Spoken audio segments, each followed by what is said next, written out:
आज जर महाराष्ट्राचं राजकारण आपण जर बघितलं असेल तर एका वेगळ्या वळणाला महाराष्ट्राचं राजकारण निघालेलं आहे। आज शिंदेची सेना ही कुणाच तरी बाप चुरून कुणाच तरी चिन्ह सोडून उभं राहिलेली एक संघटना आहे आणि या संघटनेचं एकच धोरण आहे की दिल्लीतनं जो आदेश येतोय त्या पद्धतीने एखादा आमदार फोडणे, खासदार फोडणे, त्यांना विकत घेणे।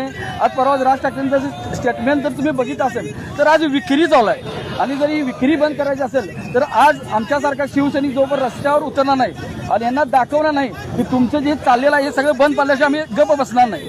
सचिन अहिर यांनी अचानक भूमिका बदलली, काय वाटतं? सचिन अहिर नालायक माणूस आहे, मुळात ज्या माणसाची लायकी नाही। या माणसाला 2019ला या माणसाचा प्रचंड मतांनी 24,000 मतांनी पराभव झाला, तरीसुद्धा पक्षप्रमुख उद्धव साहेबांनी यांना पक्षात घेतलं, विधान परिषदेची उमेदवारी दिली आणि या लोकांना काय झालं पाहिजे तरीसुद्धा यांची भूक थांबलेली नाही। यांचं गद्दारी यांच्या रक्तात आहे। परवा संजय राऊतांनी सांगितले की ज्याचा आई आणि बाप एक नाही तो गद्दारी करणारच आहे आणि भविष्याच्या रस्त्यावर उतरून आम्ही या गद्दारांना